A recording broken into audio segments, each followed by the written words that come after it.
विघ्नहर्ता श्री गणेश, श्री गणेश, श्री गणेश।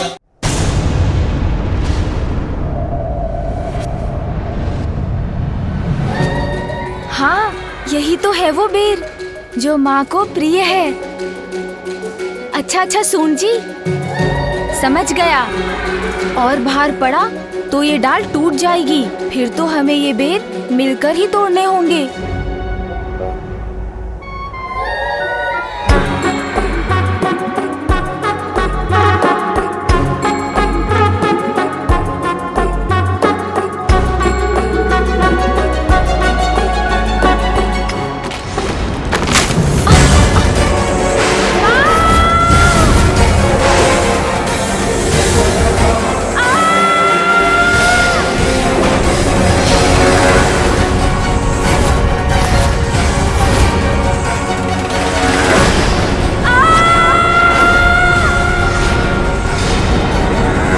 देह को सीधा कर लेता हूँ, फिर इसके ऊपर चढ़कर नीचे जाने में तो बहुत आनंद आएगा।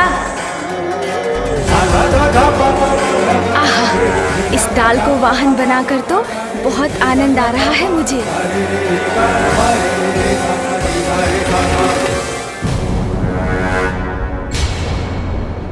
अरे, अब ये शिला कहाँ से आ गई? मुझे इससे बचने के लिए तो कुछ करना होगा।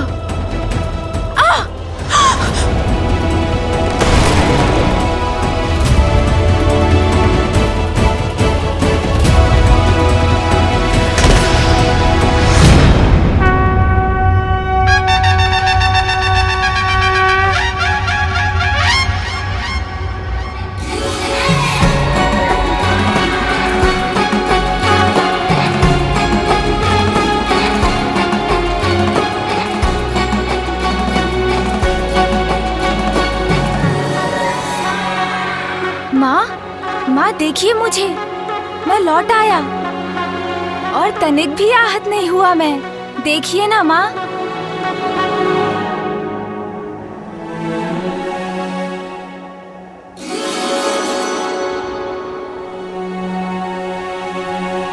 ये क्या करने का प्रयास कर रहे थे तुम?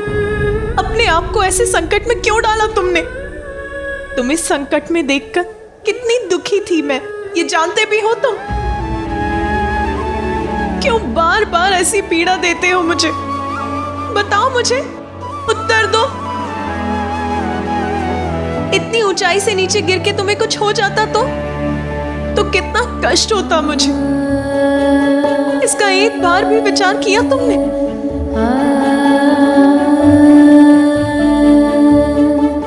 माँ तो सदैव माँ ही रहती है। संतान के प्रति उसका स्नेह कभी कम नहीं होता। देवी पार्वती को अभी आभास नहीं है, किंतु उनका पुत्र प्रेम अधिक समय तक छिपा नहीं रह सकेगा। माँ, मैं तो आपके लिए कुछ लेने गया था। मेरे लिए? अच्छा दिखाओ मुझे, क्या लेने गए थे?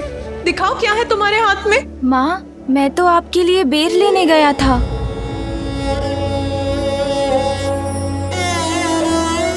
आपको बेर प्रिय है ना माँ? जीवन समर्पित है तुझको माता, सांस सांस अर्पित है तुझको माता, सांस सांस अर्पित है तुझको माता।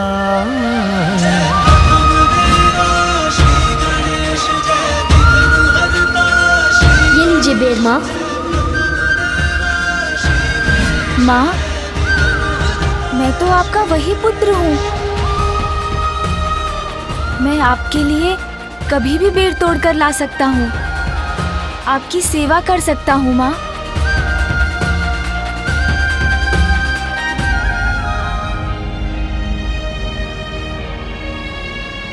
माँ, आपके नेत्रों में अश्रु, आप दुखी हो रही हैं माँ। ओह, समझा, आपको मेरा वो मुख अधिक सुंदर प्रतीत होता था ना, इसीलिए ना मेरे गजमुख को स्वीकार नहीं कर पा रही हैं ना आप। माँ, ध्यान से देखिए ना मुझे, बुरा नहीं हूँ मैं। अपितु अब तो मैं और भी सुंदर हो गया हूँ। आपको मेरी बात पर विश्वास नहीं हो रहा है ना माँ? आपको बता देता हूँ माँ कि मैं कैसे और अधिक सुंदर हो गया हूँ। कितने मीठे बोल हैं इसके, मैंने अभी तक उन पर ध्यान क्यों नहीं दिया? माँ देखिए, मेरा वो मुख और छोटे छोटे कान सुंदर तो थे, किंतु उन्हीं के कारण तो इतने बड़े संकट में पड़ गया था मैं। किसी की बात ही नहीं सुनी, बड़े बड़े बोल बोलता चला गया।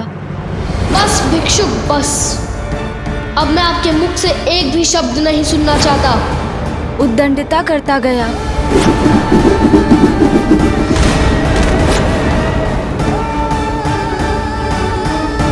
और पिताश्री को वो मेरा अहंकार से भरा शीश नष्ट करना पड़ा।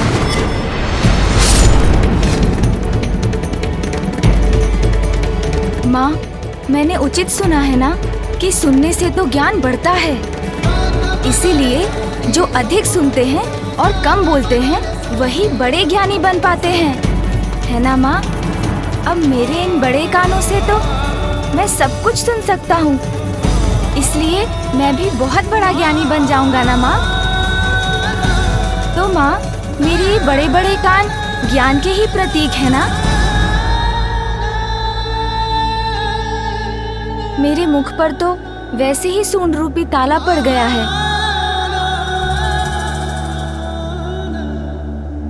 जो मुझे कम बोलने के लिए प्रेरित करता है। इसलिए मैं अब आवश्यकता से अधिक बोल ही नहीं सकता। अरे, इतनी अल्पायु में ही ये तो इतना बड़ा ज्ञानी बन गया। कैसी बुद्धिमानी की बातें कर रहा है। और हाँ माँ, मेरे ये नेत्र तो बड़े ही अद्भुत हैं। इनसे मैं सब कुछ बड़ी सूक्ष्मता से देख पाता हूँ। इसलिए अब मेरे लिए सत्य और असत्य का भेद करना बहुत ही सरल हो गया है।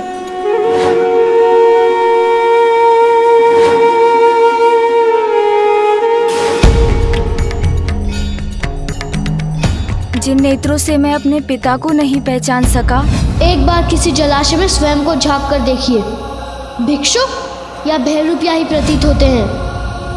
उन नेत्रों का मुझे क्या लाभ माँ? किंतु अब इन नेत्रों से जो दृष्टि मुझे प्राप्त हुई है, उसके कारण भविष्य में मुझसे कभी भूल नहीं होगी। इसलिए मेरे लिए तो ये नेत्र अत्यंत सुंदर हैं, है ना माँ?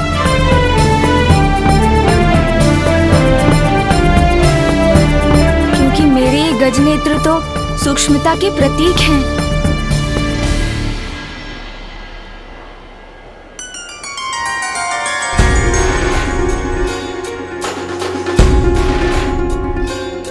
हाँ हाँ सोन जी, इतनी अधीरता मत दिखाइए। मैं तो माँ को आपके ही बारे में बताने वाला हूँ, इसलिए धैर्य रखिए, चिंता मत कीजिए।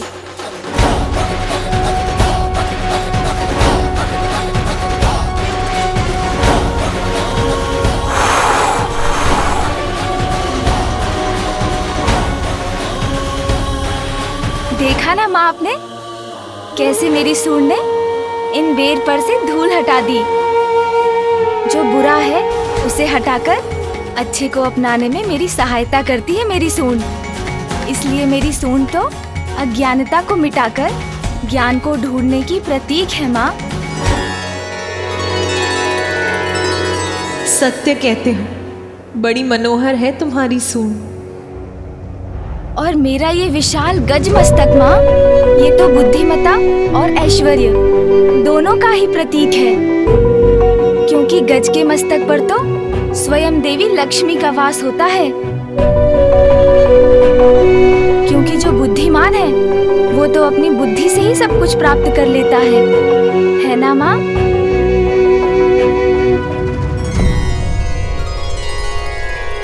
यदि मेरा ये मस्तक पूर्व में भी होता तो माँ, मैं किसी से युद्ध नहीं करता।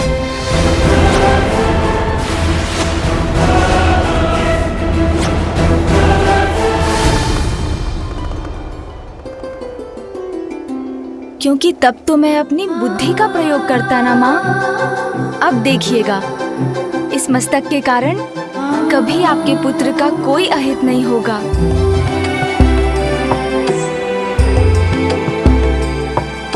माँ, अब तो आपको विश्वास हो गया है ना? मैं तो और भी अधिक अच्छा और सुंदर हो गया हूँ, है ना माँ?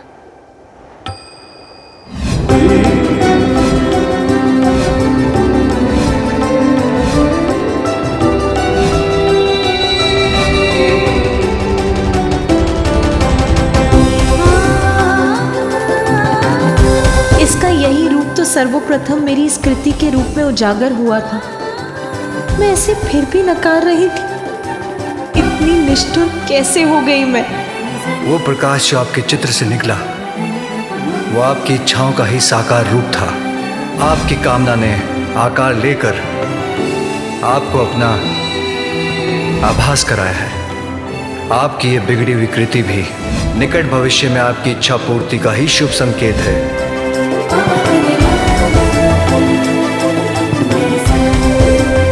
प्रत्येक बड़ी घटना के पीछे एक बड़ा कारण होता है पार्वती।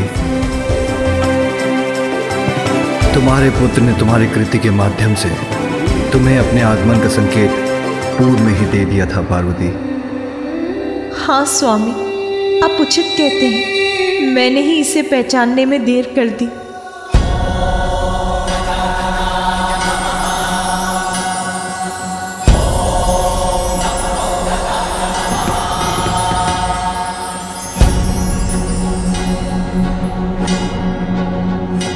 अब किसी भ्रम में नहीं रहूंगी। अपने पुत्र पर अपना सारा स्नेह न्यौछावर करूंगी मैं। किन विचारों में डूब गई हूँ माँ? मुझे बताइए ना, मैं अच्छा हूँ ना माँ?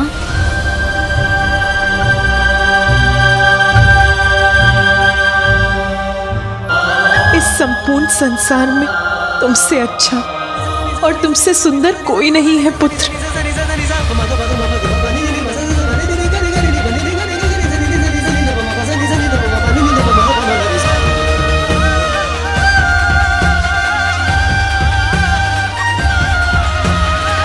पुत्र प्रेम में इतना बह गई माता कि इस गजमुख को भी स्वीकार कर लिया। किंतु उचित ही है, क्योंकि हम देवताओं का हित तो इसी में निहित है।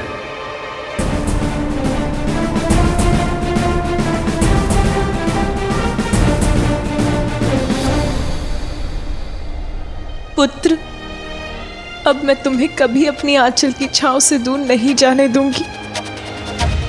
तुम्हें अपने पास रखकर सदा तुम्हारा ध्यान रखूंगी, तुम्हारी रक्षा करूंगी।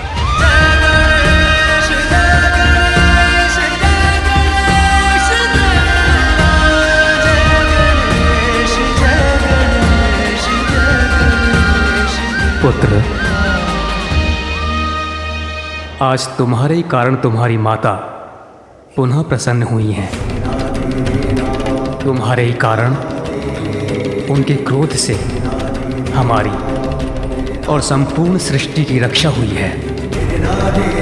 तुम्हारे जन्म से सृष्टि में अनेकों जीवन रक्षित हुए हैं। तुम्हारे जन्म से संसार का अमंगल दूर हुआ है। सभी जीवों के लिए मंगलमयी है तुम्हारा जन्म पुत्र। इसीलिए मैं ब्रह्मा तुम्हें वरदान देता हूं कि आज से तुम मंगल मूर्ति के नाम से जाने जाओगे।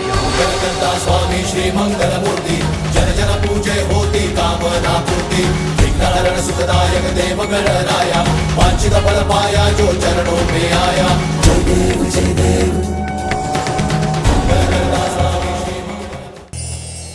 मेरे पुत्र को ये मंगलमय आशीष देने के लिए आपको अनेक धन्यवाद ब्रह्मदेव। स्वामी श्री मंगल मूर्ति, जन जन पूजे होती कामना पूर्ति। विघ्नहरण सुखदायक देव गणराया, वांछित फल पाया जो चरणों में आया। जय देव जय देव।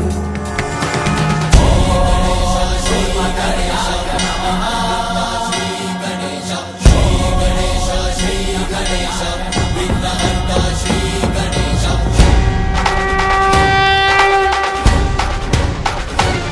आशा है अब सब मंगल होगा, कोई संकट उत्पन्न नहीं होगा।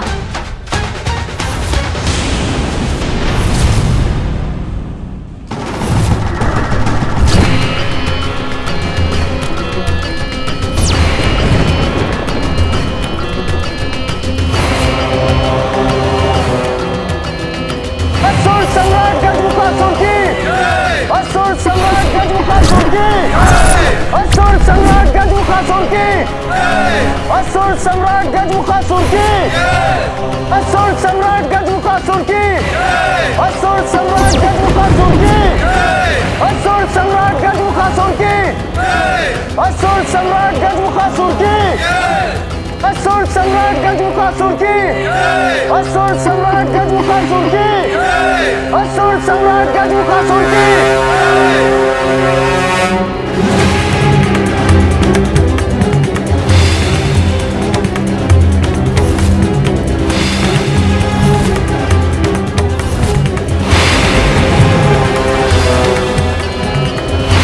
असुर सम्राट गजमुखासुर की, असुर सम्राट गजमुखासुर की, असुर सम्राट गजमुखासुर की, असुर सम्राट गजमुखासुर की। सर्वत्र हो असुर साम्राज्य का विस्तार, चहुं दिशाओं में अशुभ ही अशुभ हो, छा जाए अशुभ का अंधकार, देवताओं का विनाश हो। यह है मेरा संकल्प।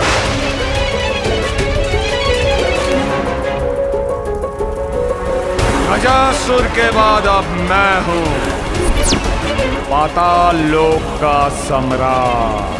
देवताओं को नष्ट करेंगे हम, सभी लोगों पर छा जाएंगे, असुर विजयी होंगे। असुर महानायक गजमुखासुर की, असुर महानायक गजमुखासुर की।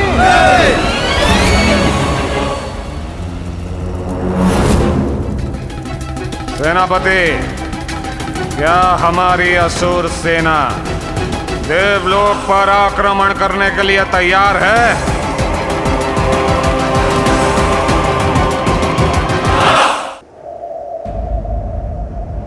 देवी पार्वती, संतान के जन्म के पश्चात कुछ अन्य रीतियां भी निभानी अनिवार्य है, जैसे छठी, नामकरण और अन्नप्राशन।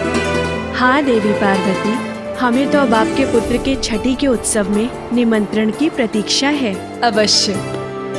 मेरे हृदय में व्याप्त आनंद एक भव्य आनंदोत्सव का रूप अवश्य लेगा देवी सरस्वती। शीघ्र ही उचित समय पर मेरे पुत्र का छठी और नामकरण संस्कार अवश्य किया जाएगा। और मैं यहाँ उपस्थित सभी देवताओं को भी इस उत्सव में भाग लेने का निमंत्रण देती हूँ। ये कैसी दुविधा है। माता पार्वती के आदेश का उल्लंघन नहीं कर सकता, इसलिए मुझे इस गजमुख के जन्म के उत्सव पर आना ही होगा। नंदी एवं अन्य गण, कृपया सभी यक्ष, गण, किन्नर, गंधर्व आदि तक भी ये सूचना पहुंचा दीजिए। उन्हें भी इस महोत्सव में भाग लेने अवश्य आना है। जो आज्ञा माता। देवी पार्वती, आपके सुख में साथ देने तो यहाँ इस उत्सव में सभी बड़ी प्रसन्नता पूर्वक सम्मिलित होंगे। यह तो ऐसा महान अवसर है जिसके अनेकों दूरगामी शुभ परिणाम होंगे, क्योंकि आपके पुत्र के रूप में कैलाश में ऐसी दिव्यता का जन्म हुआ है जिससे सदा संसार का मंगल होगा। मैं तुम्हें अपार स्नेह दूंगी पुत्र, किसी संकट का साया तुम पर नहीं पड़ने दूंगी। असुर सम्राट गजमुखासुर, देखिए मुझे और देखिए हमारी सेना का उत्साह। असुर सम्राट गजमुखासुर, आपके नेतृत्व में हमारी असुर सेना कहीं भी आक्रमण करने के लिए तैयार है, क्योंकि इससे अधिक तैयारी की भला हमें क्या आवश्यकता।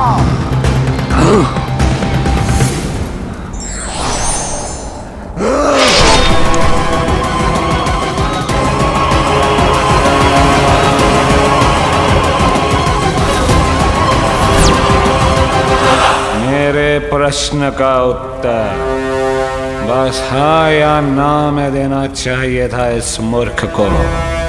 किसी अन्य के अधिक बोल नहीं सहन कर सकता मैं। जितना पूछूं उसके उत्तर से अधिक बोलने वाले को भयंकर दंड देता हूं मैं। यमलोक भेज देता हूं उसे।